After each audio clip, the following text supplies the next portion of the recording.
மாமன் படம் பார்த்துருப்பீங்க. மாமன் படத்தை பார்த்த நிறைய பேர் வாட்டிய சென்டிமெண்ட்ரா, என்னடா படத்தில் சென்டிமெண்ட் வச்சிருக்காங்க அப்படின்ற மாதிரி பேசிக்கிட்டு இருந்தாங்க. இப்போ மக்கள்கிட்ட என்ன கேட்டிருக்கோம்னா, அத்தை, மாமா, சித்தப்பா, பெரியப்பா, இந்த மாதிரி உறவு முறைகள்லாம் இருக்குல்ல, அது இப்போ இருக்கக்கூடிய தலைமுறைகளுக்கு எந்த அளவுக்கு தாக்கத்தை ஏற்படுத்திருக்கு, எந்த அளவுக்கு பிணைப்பை ஏற்படுத்தியிருக்கு அப்படின்ற ஒரு கேள்வியை மக்கள்கிட்ட கேட்டிருக்கோம். மக்கள் பலவிதமான கருத்துக்களை சொல்லியிருக்கிறாங்க. பார்ப்போமா? அந்த காலத்தில் இருந்த மாமா மச்சான் உறவுகள் எப்படின்னா, எவ்வளோதான் சண்டைகள் சச்சரவுகள் இருந்தாலும் குடும்பத்துக்குள்ளே ஒற்றுமைங்கிறது இருந்துகிட்டே இருந்துச்சு. அந்த சண்டை போடுவாங்க, அதாவது ஒரு பழமொழி சொல்லுவாங்க, ஆட்டில் அடிச்சுக்கிடுவோம், கோழியில் கூடிக்கிடுவோன்னு. ஆனால் இப்போ அந்த மாதிரி இல்லை.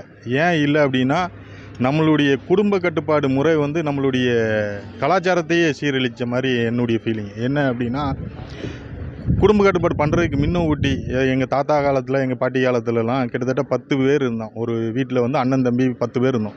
10 பேருக்கு கல்யாணமாகி அந்த 10 குடும்பங்கள் பெருசாகும்போது இருந்த ஒரு சந்தோஷங்களும் ஒரு ஒற்றுமையும் இன்றைக்கி ஒரே ஒரு குழந்தையை பெற்றுக்கொண்டு அவங்கள பார்க்குறதுக்கும் வழி இல்லாமல், பின்னொரு காலத்தில் பெற்றவங்களை பார்க்குறதுக்கும் அந்த பிள்ளைகள் தயாராக இல்லாத ஒரு நிலைமை உருவாகிட்டு இருக்குது. ஆனால் இதுக்கு ஒரே ஒரு இதுக்கு ஒரு தீர்வுன்னு சொல்லணும் அப்படின்னா, ஒவ்வொரு குடும்பத்துலேயும் அதிகமான குழந்தைகள் பெற்கிறதுக்கான ஒரு வழிமுறையை அரசாங்கம் முன்னெடுக்கணும். அதே மாதிரி தனிநபர்களும் அதிகமான குழந்தைகளை பெற்றெடுக்கிறதுக்கான ஒரு முன்னெச்சரிக்கை இன்னிலிருந்து ஆரம்பிக்கணும். இல்லை அப்படின்னா இன்னும் போகக்கூடிய காலங்களில் நம்மளுடைய தலைமுறைகளே கேள்விக்குறியான ஒரு நிலைமையாயிரும். இன்றைக்கி ரஷ்யாலலாம் பாப்புலேஷன் கம்மியாயிட்டு அங்கே இதை இப்போ ஆரம்பிச்சிட்டாங்க. நம்ம தமிழ்நாடு அதை ஆரம்பிக்கணும். இன்னொன்று என்னென்னா, இந்த குடும்ப ஒற்றுமையை சொல்கிறீங்க. குடும்ப ஒற்றுமை எப்படி வரும் அப்படின்னா, ஒரே சிங்கிள் வேர்டில் சொல்லணும்னா, விட்டு கொடுத்து தான். நீங்கள் விட்டு கொடுக்கல அப்படின்னா, கணவன் மனைவியாக இருந்தாலும் சரி, தாய் பிள்ளையாக இருந்தாலும் சரி, யாராக இருந்தாலும் விட்டு கொடுக்கல அப்படின்னா நம்மளால் ஒற்றுமையாக இருக்க முடியாது. மாமன் மச்சான் உறவில் விட்டு கொடுக்கணும், சண்டையும் போடணும், விட்டும் கொடுக்கணும். அப்போ தான் நல்லாயிருக்கும். இந்த ஜென்ரேஷனுக்கு நம்ம தான் லீவில் கோச்சிங் கிளாஸ் தானே அனுப்புகிறோம். ஸோ அந்த கோச்சிங் கிளாஸெல்லாம் விட்டுட்டு நம்மளுடைய தாய் மாமன் வீடு, நம்மளுடைய பெரியப்பா வீடு, நம்மளுடைய மச்சான் வீடு அப்படின்னு சொல்லி நம்ம பிள்ளைகளை கூட்டு போய் இதுதான் உன்னுடைய மச்சான், இதுதான் உன்னுடைய பங்காளி அப்படிங்கிறத நம்ம நேரடியாக காட்டினா மட்டும்தான் நம்மளுடைய நாளைய தலைமுறைகளுக்கு இந்த உறவுகளினுடைய வலிமை தெரியும். இந்த ஜென்ரேஷனுக்கு இப்போ இருக்க கரண்ட் 2K கிட்ஸ் அந்த மாதிரி ஜென்ரேஷனுக்கு, இப்போ ப்ரெசண்ட் ஜென்ரேஷனுக்கு கண்டிப்பாக இந்த ஜாயிண்ட் ஃபேமிலி, கூட்டு குடும்பம் அப்படிங்கிற உறவு முறைகள்லாம் கண்டிப்பாக தெரியறது இல்லை. அதோடைய முக்கியத்துவம்லாம் தெரியறது இல்லைங்கிறதான் சொல்லணும். ஏன்னா அதுக்கு குழந்தைங்கள மட்டுமே, இந்த ஜென்ரேஷன் கிட்ஸை மட்டுமே நம்ம காரணமாக சொல்ல முடியாது. பெரியவங்க நம்ம எல்லாமே ஸ்ப்ளிட் ஆகி தனித்தனி ஜாயிண்ட் ஃபேமிலியாக இருந்த எல்லோரும் இப்போ நம்ம நியூக்ளியர் ஃபேமிலியாக வந்தாச்சு, தனித்தனி குடும்பங்களாக வந்தாச்சு. கூட்டு குடும்ப கலாச்சாரங்கிறது இல்லை, குறைஞ்சிக்கிட்டே தான் வருது. ரொம்ப ரொம்ப கம்மியாக தான் இருக்குது, குறைஞ்சிட்டு வருது. ஏன்னா பல்வேறு காரணங்களுக்காக, எல்லா படிப்பு, வேலை சம்மந்தப்பட்ட விஷயங்களுக்காக எல்லாம் தனித்தனியாக தாத்தா பாட்டி அந்த மாதிரி கூட்டு குடும்பமாக வாழ்ந்தது நம்ம நகரத்தை நோக்கி நகரமயமாகிறதுக்கு மெயின் காரணமும் அதுதான். எல்லாருமே வந்துடுறோம், தனித்தனி ஃபேமிலிஸாக வந்துடுறோம். ஸோ இப்போ இந்த கேப்பை நம்ம எப்படி அட்ஜஸ்ட் பண்ணணும், இது எப்படி நம்ம கொஞ்சம் ஒரு கட்டுக்குள்ளே கொண்டு வரணும் அப்படின்னா, இப்போ இருக்க ஜென்ரேஷனுக்கு, இந்த காலத்து குழந்தைங்களுக்கு ஒரு சம்மர் வெக்கேஷன், இப்போல்லாம் எல்லாருமே ஆனுவல் லீவில், ஸ்கூல்ஸ் ஃபுல்லாக லீவ் தான், எல்லாம் சம்மர் வெக்கேஷனில் இருக்கும். ஸோ இந்த மாதிரி சம்மர் டைம் இல்லை இயர்லி ஒன்ஸ் ஆர் ட்வைஸ் ஏதாவது ஒரு வின்டர் வெக்கேஷன் நவம்பர் டிசம்பர் டயத்துலையோ, இல்லை இந்த மாதிரி மே மாதம், இந்த மாதிரி ஒரு வருஷத்துக்கு ஒரு தடவையோ 2 தடவையோ குழந்தைங்களை கூட்டிகிட்டு பெரியவங்க இருக்கிற நம்ம சொந்த ஊருக்கு, டவுன்களுக்கெல்லாம் போகலாம், கிராமங்களுக்கு போகலாம். முக்கியமான நிகழ்வுகளை இப்போல்லாம் இப்போ மதுரையில் சித்திரை திருவிழா நடக்குது. ஏன்னா ஸோ நான் மதுரையில், என்னோட நேட்டிவ் மதுரை தான். ஸோ இப்போ இந்த மாதிரி சித்திரை திருவிழாலாம் இந்த காலத்து குழந்தைங்களாம் திருவிழானா என்னன்னே தெரியாமல் இருக்காங்க. இந்த மாதிரி கோயில் விசேஷங்கள், திருவிழாக்களுக்கெல்லாம் பெரியவங்க வீட்டில் இருக்காங்க அப்படின்னா பெரியவங்களை பார்க்கலாம், திருவிழாக்களில் கலந்துக்கலாம். அந்த காலத்தில் இந்த மாதிரி திருவிழா, விருந்து, கடா விருந்து இந்த மாதிரிலாம் அரேஞ்ச் பண்ணதுக்கு இது ஒரு காரணம் தான். சொந்த பந்தங்கள் எல்லாம் ஒன்று கூடுவாங்க, மீட் பண்ணுவாங்க, ஒருத்தரை பற்றி ஒருத்தர் தெரிஞ்சுக்கலாம், அந்த ஒரு குடும்பத்துக்குள்ளே இருக்க ஒரு நட்பு அந்யுன்யம் கிடைக்குங்கிறதுக்கு தான் அந்த மாதிரி பெரிய விழாக்கள், திருவிழாக்கள்லாம் வச்சது. ஸோ அதெல்லாம் கொஞ்சம் இந்த ஜென்ரேஷன் பேரண்ட்ஸும் தன்னோட குழந்தைங்களுக்கு சொல்லிக் கொடுக்கலாம், ஊக்குவிக்கலாம். திருவிழாக்கள் கூட்டிகிட்டு வரலாம், பெரியவங்கள சொந்த ஊர்களுக்கு போய், எப்படி கோயிலில் ஒரு வருஷத்துக்கு ஒரு தடவையாவது ஒரு சம்மர்லையாவது திருவிழாக்கள் நடக்கும். ஸோ அந்த மாதிரி டயத்தில் குழந்தைங்களை கூட்டிகிட்டு போய் பெரியவங்களை மீட் பண்ண வைக்கலாம், திருவிழாக்களில் பங்கெடுக்க வைக்கலாம். இந்த மாதிரி சின்ன சின்ன இனிஷியேட்டிவ்ஸ் நம்ம செஞ்சோன்னா கொஞ்சம் அந்த கேப், அந்த ஜென்ரேஷன் கேப்புங்கிறது, தாத்தா பாட்டி பெரியப்பா சித்தப்பா பல உறவுகள் இருக்குது, எல்லாம் இப்போ அங்கிள் ஆன்ட்டிங்கிறதுக்குள்ளே அடங்கிடுச்சு. மம்மா பாப்பா அங்கிள் ஆன்ட்டிக்குள்ளே வந்துடுச்சு எல்லாம். ஸோ கொஞ்சம் நம்ம இந்த மாதிரி சில விஷயங்களையும் ஃபாலோ பண்ணலாம். வருஷத்துக்கு ஒரு தடவை 2 தடவையாவது திருவிழாக்களில் கலந்துக்கலாம், பெரியவங்களை போய் சந்திக்கலாம். இன்றைக்குள்ள ஜெனரேஷனுக்கு அது மேக்ஸிமம் தெரியறதில்லை. ஏன்னா இப்போ எல்லாருமே வெளியில் பிள்ளைங்களை கூட்டிகிட்டு போகிறதில்ல, எல்லாமே மொபைலுக்கு அடிக்ட் ஆகிட்டு எல்லாருமே மொபைல்லையே இருக்கிறாங்க. இப்போ வெளியில் பிள்ளைங்களை கூட்டிகிட்டு போய் ஏதாவது ஒரு ஃபங்க்ஷனுக்கோ திருவிழாவுக்கோ பிள்ளைங்களை கூட்டிகிட்டு போனாலுமே அவங்க வந்துட்டு பிள்ளைங்க ஃபோன் தான் பார்த்துட்டே இருக்கிறாங்க. அவங்க யாருமே அதை இருந்து வெளியில் வரமாட்டேங்கிறாங்க. அப்படியே நம்ம சொன்னாலும் அந்த அந்த செகண்ட் மட்டும் அதை புரிஞ்சுக்கிட்டு அப்புறமேட்டு அதை அப்படியே விட்டுடுறாங்க. அந்த மாதிரி இல்லாமல் பிள்ளைங்களை வெளியே எடுத்து கூட்டிகிட்டு போய் மொபைல் கொடுக்குறத அவாய்ட் பண்ணிவிட்டு அவங்கள வந்துட்டு எல்லோரும் மக்கள் கூட வந்துட்டு ஃப்ரீயாக பேச விட்டு பழக விட்டால் தான் அவங்களுக்கு வந்துட்டு உறவின் முறை வந்து மேக்ஸிமம் தெரியறதுக்கு வாய்ப்பு அதிகமாக இருக்குது. இப்போ வந்துட்டு எல்லாருமே அந்த இதை ஃபாலோ பண்ணுறது இல்லை. எல்லாருமே வேலைக்கு ஓடிட்டே இருக்கிறாங்க. அந்த வேலைக்கு ஓடிட்டே இருக்கிற நேரத்தில் வந்துட்டு அந்த பிள்ளைங்களை கவனிக்கிறதே அவங்க விட்டுடுறாங்க. யாராவது ஒரு சில வீட்டில் மட்டும்தான் அந்த மாதிரி எல்லாருமே வந்துட்டு உறவை முறை வந்து எல்லாத்தையும் சொந்தமாக கூட்ட குடும்பமாக இருந்து பார்த்துக்கிறாங்க. இப்போ அந்த மாதிரி யாரும் பண்ணுறதில்ல. ஒரு சிலரை தவிர மற்ற யாரும் அது பண்ணுறதில்ல. அந்த பண்ணினாங்க அப்படின்னா எல்லாருக்குமே அந்த உறவை முறை வந்து தெரியும்.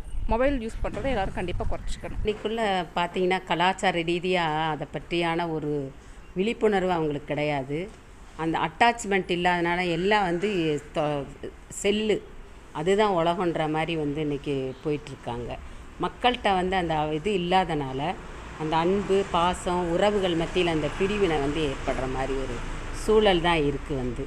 இது எதை நோக்கி போயிட்டுருக்குன்னு பார்த்தீங்கன்னா அடுத்த தலைமுறைக்கு நம்மளோட அந்த மனித நேயம் அந்த உறவுகள் இல்லாத அளவுக்கு அழிஞ்சிட்டு போகிற ஒரு நிலைப்பாடு தான் இருந்துகிட்ருக்கு. அப்போ இது மாறணும், இதை வந்து அடுத்த கட்டத்துக்கு போகணும், இந்த ஜெனரேஷன் கொண்டு போகணும் அப்படின்னு சொன்னால் இந்த மாதிரி விஷயங்களை வந்து நாம் கொஞ்சம் அவாய்ட் பண்ணி கொண்டு போனால் தான் அதை சரியான ஒரு இலக்கு அடைய முடியும். இப்போ வந்து சரியாக தெரியறதில்ல. உறவு முறையில் பொண்ணு கட்டி கொடுத்து பொண்ணு உறவாக இருந்துச்சுன்னா அந்த உறவுகளை கண்டுக்கிடலாம். இப்போ வந்து சரியாக அப்படி வந்து கண்டுக்க மாட்டேங்கிறாங்க. இப்போ அந்த மாதிரி உறவு முறைகளும் தெரியணும்னா என்ன செய்யலாமா? கூட்டு குடும்பமாக இருந்தால் அந்த உறவு முறை தெரியும், கூட்டு குடும்பம் இல்லைன்னா தெரியாது. இன்றைக்கி ஜெனரேஷனில் வந்து தெரிய மாட்டேங்குது. ஏன் தெரிய மாட்டேங்குது? ஏன் தெரிய மாட்டேங்குதுன்னா போய் ஒருத்தவங்கள அத்தைங்கிறத வந்து நம்ம போய் டெய்லியும் போகணும், அவங்கள்ட்ட ரிலேஷன்ஸ் பழகணும் வைக்கணும். அது தெரியாதவங்களுக்கு தெரிய மாட்டேங்குது, புரிஞ்சவங்களுக்கு புரியுது, புரியாதவங்களுக்கு புரியல. இப்போ அவங்களாம் தெரியணும்னா என்ன செஞ்சால் நம்ம போய் அவங்கள தேடி போகணும், தேடி போய் அத்தை மாமா அப்படிங்கிற உறவை வந்து பேசணும் பழகினா தான் அந்த உறவு முறைங்கிறது வரும். அதுக்கான காரணம் என்னென்னா கூட்டு குடும்ப வாழ்க்கை இல்லாதது ஒரு காரணம். அது இல்லாமல் வந்து பார்த்திங்கன்னா கலாச்சார சீரழிவு, கூட்டு குடும்ப வாழ்க்கை இல்லாதனால கலாச்சார சீரழிவு ஒரு காரணம். நாகரிக வளர்ச்சின்ற பேரில் பிள்ளைகளை வந்து தனிமைப்படுத்தி பெற்றோர்கள் யாரையும் பக்கத்து வீட்டில் கூட இன்றைக்கி போக முடியாத சூழ்நிலைக்கு வச்சுருக்காங்க. அதுக்கான அது ஒரு காரணம். அது இல்லாமல் தாத்தா பாட்டிகள்லாம் வந்து பார்த்திங்கன்னா அந்த காலங்களில் உள்ளவங்கள்லாம் வந்து பார்த்திங்கன்னா பெற்றோர்களே தாத்தா பாட்டி வீட்டுக்கு லீவுன்னா கூட்டிகிட்டு போவாங்க வருவாங்க. இன்றைக்கி அந்த உறவு முறை சுத்தமாக கிடையாது. பிள்ளைங்களுக்கு என்னென்னா ப்ளே ஸ்கூலில் கொண்டு போய் சேர்த்துட்றாங்க. மெயினாக என்னென்னா 2 வயசானாலும் 2.5 வயசானாலும் ப்ளே ஸ்கூலில் கொண்டு போய் சேர்த்துட்றாங்க. அது ஒரு மிஷினரி லைஃப்க்கு பிள்ளைங்களை கொண்டு போகிறனால அந்த உறவு முறைங்கிறது என்னவே தெரியாமல் போயிருது. நாகரிக வளர்ச்சினால தான் அது காரணம். இதை வந்து மாற்றணும்னா உங்களுக்கு ஏதாவது ஐடியாஸ் இருக்குதா? சின்ன சொல்லுங்கள் சார். இன்றைக்கி ஃபாஸ்ட்டான உலகத்தில் இன்றைக்கி நாகரிக வளர்ச்சின்றனால இது வந்து என்னென்னா கூட்டு குடும்பமாக வரணும்னா அவங்கவுங்க அதாவது பெற்றோர்கள் மனது வைத்தால் மட்டும்தான் அது சாத்தியம், இல்லைன்னா சாத்தியம் கிடையாது. இன்றைக்கு உள்ள வந்து சூழ்நிலையில் வந்து என்னென்னு சொன்னோம்னா முதல்லாம் ஆரம்ப காலத்தில் வந்து ஒரு கல்லூரி ஸ்கூல் விடுமுறை அப்படி என்று சொன்னால் அத்தை வீட்டுக்கு மாமா வீட்டுக்கு உறவினர் வீட்டுக்கு லீவுக்கு செல்ல வேண்டும் அப்படிங்கிற சூழ்நிலைகள் ஒரு காலகட்டத்தில் வந்து இருந்துச்சு. ஆனால் இன்றைக்கி உள்ள சூழ்நிலையில் வந்து அத்தையோ மாமாவோ அவருடைய வந்து பெற்றோர்கள் வந்து அறிமுகப்படுத்த வேண்டிய சூழ்நிலைகள் வந்து உருவாயிடுச்சு. இதுக்கு காரணம் வந்து என்னென்னு சொன்னோம்னா வந்து இன்றைக்கி வந்து செல்லுடைய வந்து உலகம், அது ஒரு காரணம். அடுத்து வந்து என்னென்னா குழந்தைகளை வந்து கல்விக்கு கொண்டு போகணும் அப்படிங்கிறக்காக வந்து விடுமுறை நாட்களில் வந்து டியூஷன் அனுப்புவது இது மாதிரியான சூழ்நிலைகள் இருக்கிறனால இன்றைக்கி உள்ள சூழ்நிலைகள் வந்து என்னென்னா இன்றைக்கி வந்து உறவினர்கள் வந்து ரொம்ப மோசமான சூழ்நிலைகள் போய் கொண்டிருக்குது. இன்னும் வந்து ஒரு 5 வருட காலங்களுக்கு பின்னாடி கூட பிறந்த அத்தையோ மாமாவோ உறவினர்களோ பங்காளிகளோ வந்து நம்முடைய குழந்தைகளுக்கு வந்து அறிமுகப்படுத்த வேண்டிய சூழ்நிலைகள் வந்து இன்றைக்கி உருவாகிட்டு இருக்குது. ஆனால் இப்படியே வந்து போனால் அடுத்த தலைமுறைகள் வந்து ரொம்ப வந்து சூழ்நிலைகள் வந்து மோசமாகும். ஆகவே வந்து இதனுடைய வந்து கலாச்சாரங்கள் திருமணங்களுக்கு அழைத்து செல்வது, காது நிலாவுக்கு அழைத்து செல்வது, அங்கு உறவினர்களை வந்து அறிமுகப்படுத்துவது, இப்படி கலாச்சாரங்கள் இருந்தால் மட்டும்தான் குழந்தைகளுக்கு வந்து அறிமுகமாக அமையும் என்னுடைய கருத்து. இன்றைய ஜெனரேஷனுக்கு தெரியாதுன்னா சொல்ல முடியாது. ஒரு காலத்தில் கூட்டு குடும்பமாக இருந்தாங்க, அத்தா மாமா பாட்டி கீட்டி எல்லாம் இருந்தாங்க. என்றைக்கு பொருளாதார சிக்கல் ஏற்பட்டுச்சோ அன்னையிலேருந்து குடும்ப உறவுகளில் வந்து சிக்கல் ஏற்படுது. பொருளாதாரம் தான் வந்து குடும்பத்தினுடைய ஸ்திரத்தன்மையை நிலைநிறுத்துது. பொருளாதாரம் இல்லை என்று சொன்னால் ஒரு நாடே ஒன்றுமில்லாமல் போயிடும். அதுக்கு தான் நம்ம வந்து அரசியல் பொருளாதாரம் தேவை என்று சொல்கிறோம். அப்போ பொருளாதார காரணிகள் வந்து மிக முக்கியமானவை. பொருளாதாரத்துக்கு வர்றது அடிப்படையான வேலை வாய்ப்பு. இப்போ வேலை வாய்ப்பு வந்து குறுக அது என்ன ஆகும்னா அது குடும்பத்தில் பிரதிபலிக்குது. ஒரு காலத்தில் 15 பேர் 20 பேர் இருந்த கூட்டு குடும்பம் என்பது பொருளாதார காரணிகளாக சிதறுண்டு சின்ன அவங்கவுங்க குடும்பம் மனைவி மக்கள்னு போயிட்டாங்க. போகும்போது என்ன ஆகும்னா இதனுடைய தாக்கம் வந்து குடும்பத்தை பெரிதளவு பாதிப்பதனால் நம்ம அத்தை மாமா உறவுகளை வந்து கொண்டாட வேண்டிய சூழ்நிலையில் இல்லை. ஒரு கட்டத்தில் நாம் இருவர் நமக்கு இருவர்னாங்க. அப்போ வந்து ஒரு ஆணோ பெண்ணோ வீட்டில் இருந்தால் அத்தை உறவு இருக்கும், மாமா உறவு வரும். ஒரு 2 குழந்தைங்க இருக்க வீட்டுகளில் நடந்துச்சு. இன்றைக்கி நாம் இருவர் நமக்கு ஒருவர்னாங்க. இப்போ நாம் இருவர் நமக்கு எதுக்கு இன்னொருவன்ற நிலம் மாறிப்போச்சு. அப்போ இந்த மாற்றம் வந்து அதாவா ஏற்பட்டுச்சு. இந்த சமூகத்தினுடைய சூழல் காரணமாக மாற்றம் ஏற்பட்டு அப்புறம் என்கிட்ட அத்தை உறவு மாமா உறவு ஒரு உறவும் இருக்காது. போக பார்த்தா மனித உறவுகளே இருக்காதுங்கிறதா என்னுடைய தாழ்மையான கருத்து. இதை மாற்றணும், அந்த உறவுகளை தெரியணும்னா என்ன சொல்ல நினைக்கிறீங்க? இதுக்கு மாற்றம்னா சமூகத்தில் மாற்றம் ஏற்பட வேண்டும். சமூக மாற்றம் என்று சொன்னால் வெறும் அரசியல் மாற்றம் மட்டும் போதாது, பொருளாதார மாற்றம் ஏற்படணும். ஒன்று, ஒடுக்கப்பட்ட மக்களுக்கு தாழ்த்தப்பட்ட மக்களுக்கான அரசியல் பொருளாதாரத்தை கொடுக்கணும், அரசியல் விடுதலையை கொடுக்கணும். இப்போ எல்லாருக்கும் எல்லாம் கிடைக்கின்ற சூழல் ஏற்பட்டுச்சுன்னா நீங்கள் சொன்ன எல்லா உறவு முறைகளும் ஆட்டோமேட்டிக்காக திரும்ப இயல்பு நிலைக்கு வந்துடும். இதுதான் தீர்வு. இதை தவிர வேறு எந்த குறுக்கு வழியும் கிடையாது.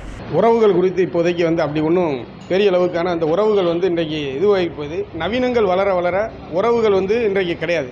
நீங்கள் முன்னால் வந்து அத்தை மாமா வீட்டுக்கெல்லாம் போனோம்னு சொன்னால் அவங்க எவ்வளோ ஒரு அந்யோன்யமாக இருப்பாங்க, ரொம்ப உறவுகளோட இணக்கமாக இருப்பாங்க. ஆனால் இன்றைக்கி இருக்கக்கூடிய காலச்சூழலில் அப்படி உறவுகள் வந்து கிடையாது. பூரா வந்து இன்றைக்கு நவீனங்கள் வளர்ந்து போச்சு. இன்றைக்கு விஞ்ஞான வளர்ச்சின்னு சொல்லிக்கிட்டே இருக்காங்க. செல்ஃபோன் இருக்குது, செல்ஃபோனை பார்த்துக்கிட்டே இருக்காங்க. நீங்கள் வந்து தூரத்து சொந்தத்தை கூட வந்து எட்டாத கிளை ஏங்கலை அப்படின்னு சொல்லக்கூடிய அளவுக்கு உறவுகள் பேசிய காலம் உண்டு. நீங்கள் வந்து பக்கத்து வீட்டுக்காரங்களை கூட உறவுகள் சொல்லி அழைத்தது உண்டு. ஆனால் இன்றைக்கி நிலைமை வந்து அப்படி கிடையாது. அவங்க அந்நியர்களாக அந்நியப்பட்டு சொந்த உறவினர்கள் கூட அந்நியப்பட்டு நிற்கக்கூடியது இருக்குது. சித்தப்பா வீடு, பெரியப்பா வீடு, இந்த மாமா வீட்டு, அத்தை வீட்டுக்கெலாம் போகும்போது பார்த்தீங்கன்னா அவங்க கூட இப்போ நமக்கு அந்நியமாக தெரியுறாங்க. அந்தளவுக்கு ஒரு இந்த சமூகத்தில் உறவு வந்து ஒரு பின்தங்கிய நிலைக்கு மாறிக்கொண்டு இருக்குது. பணம், விஞ்ஞான வளர்ச்சி, இது குறித்து பேசக்கூடியவங்க உறவுகள் குறித்து பேசுவதில்லை அப்படிங்கிறத நம்ம வந்து பார்க்க வேண்டியிருக்கு. உறவுகள்லேருந்து நம்மளாம் விலகி இருக்கிறோம். இது ஒரு நல்ல சமூகத்துக்கு இட்டு செல்லாதுங்கிறது தான் கருத்து. ஜெனரேஷனில் பார்த்திங்கன்னா பேரண்ட்ஸ் வந்து பார்த்திங்கன்னா சொந்த பந்தங்களை வந்து சொல்லிக் கொடுக்குறதில்ல. காரணம் என்னன்னா நம்மளுடைய குழந்தைங்களுக்கு ஒதுக்குறதுக்கு நம்ம சொல்லி கொடுத்துட்டோம்னா அவங்க வளர்ந்து முதல்ல ஒதுக்கக்கூடிய நபர் நம்மளுடைய பேரண்ட்ஸாக தான் இருப்பாங்க. அதனால தான் பார்த்திங்கன்னா முதியோர் இல்லத்தில் வந்து நம்ம வந்து நிறைய விஷயங்களை வந்து நம்மளுடைய பிள்ளைகளுக்கு சொல்லி கொடுக்குறதில்ல. காரணம் என்னவென்னா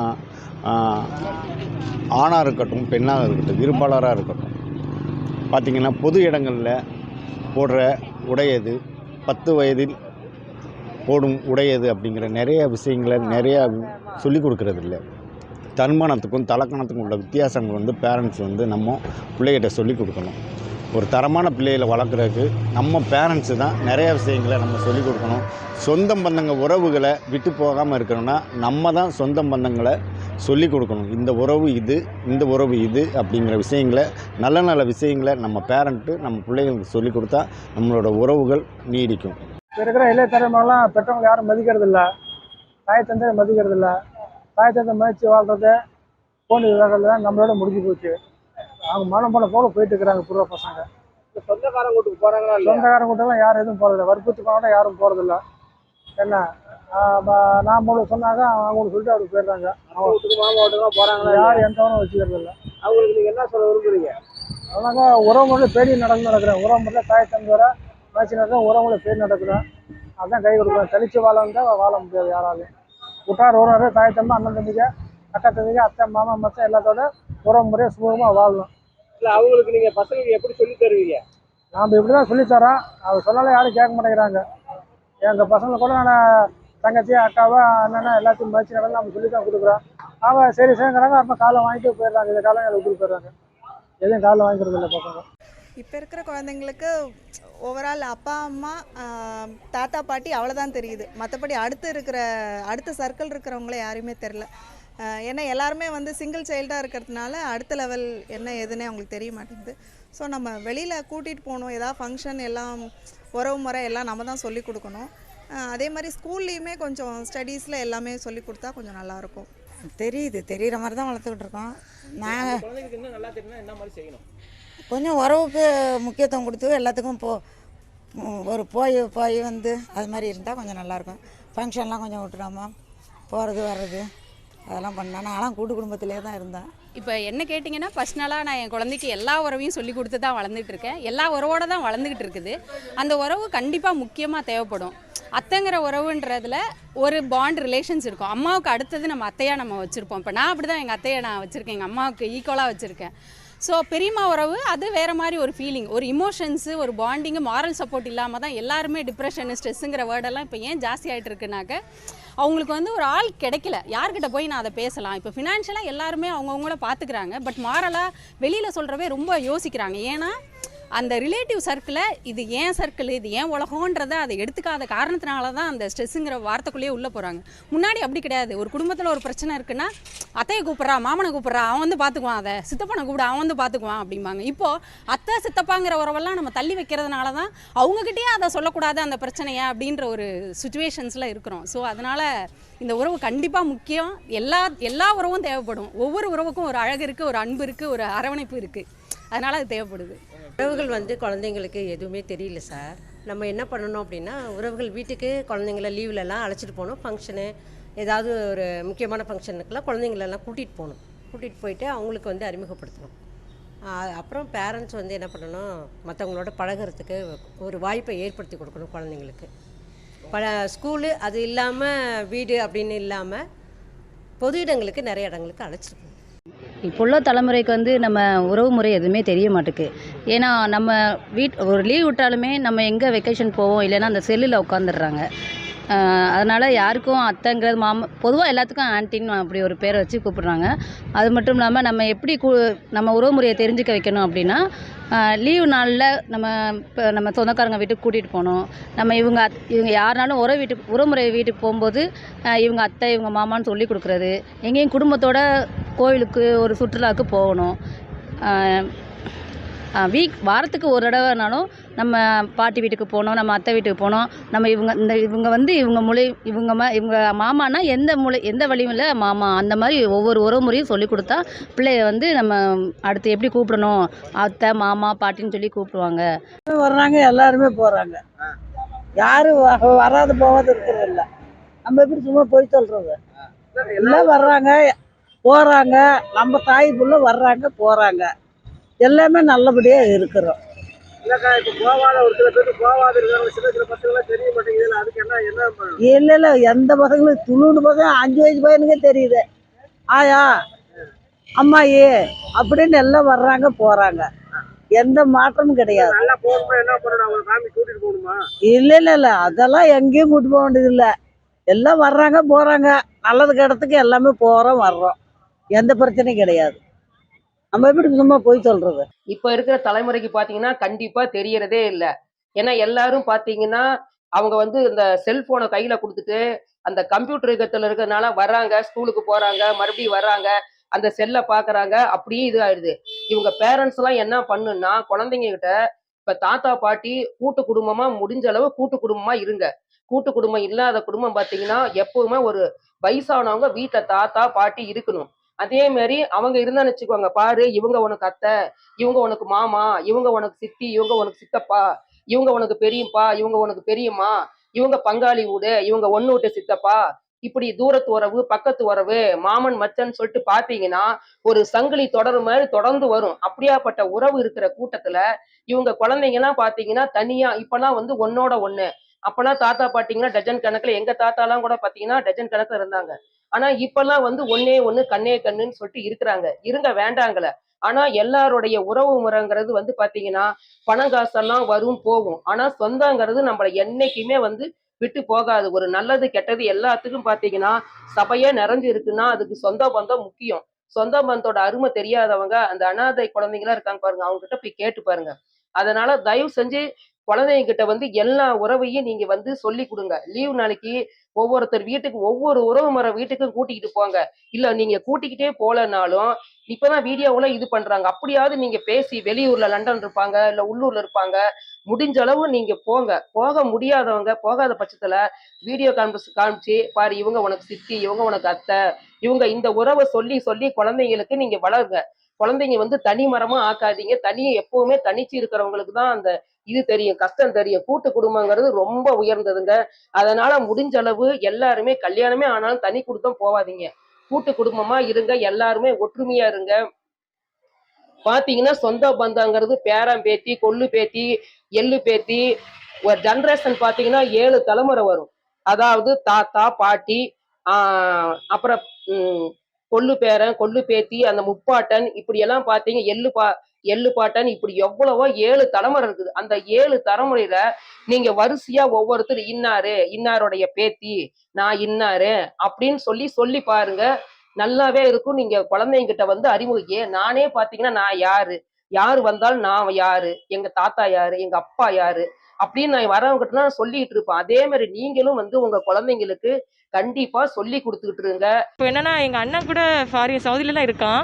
அவனுக்கு எப்படின்னா எங்கள் அண்ணன் அந்த பிள்ளைங்க வந்து அத்தை, ஏன்னா வந்து அத்தையா அப்படின்னு சொல்லி எங்கள் அண்ணன் சொல்லிக் கொடுக்க, என்னோட தங்கச்சி அப்படின்னு சொல்லி கொடுக்கான். அப்படி சொல்லும்போது கஷ்டமாக தான் இருக்குது. என்னென்னா நம்மளோட அந்த ரிலேஷன்ஷிப் தெரிய மாட்டேங்க அவங்களுக்கு. தங்கச்சி அத்தை அப்படி வந்தால் தான் தெரியும். அதனால் உள்ளூரில் இருந்து இந்த உறவுகளை கொஞ்சம் இந்த லீவ்லலாம் கொஞ்சம் ஸ்பெண்ட் பண்ணால் கொஞ்சம் நல்லாயிருக்கும்னு நான் நினைக்கிறேன். அவ்வளோதான். குடும்ப உறவுகள் சம்மந்தமாக அண்ணன் தம்பி 4 பேர் இருக்காங்க அப்படின்னா அந்த அண்ணன் தம்பி 4 பேர் ஒற்றுமையாக இருப்பாங்க. ஆனால் வீட்டுக்கு வாழ வந்தவங்களுக்குள்ள கொஞ்சம் மனச்சிக்கல் வந்து இருக்கும். அது வந்து அடுத்த சந்ததியினரையும் அதை காட்டுவாங்க. காரணம் இந்த சகிப்புத்தன்மை, அந்த குடும்ப உறவுகள் சம்மந்தமான அந்த பாச பிணைப்பு இந்த நவ காலத்தில் இல்லை அப்படிங்கிறத நம்ம கவலையோடு பார்க்க வேண்டியிருக்கு. கொஞ்சம் சகிப்புத்தன்மை இருந்தால் இது நல்லாயிருக்கும். குடும்ப உறவுகள் கூட்டு குடும்பமாக இருந்தாங்க, பெரியவங்க இருந்தாங்க, அவங்க எல்லாம் வழி நடத்துனாங்கல்ல, அதனால் நம்ம அதைப்படி நடந்துக்கிட்டோம். ஃபங்க்ஷன் எல்லாம் வைக்கும்போது இப்போ எல்லாம் பார்ட்டி மாதிரி போயிடுச்சு. அதான் ரீசன்.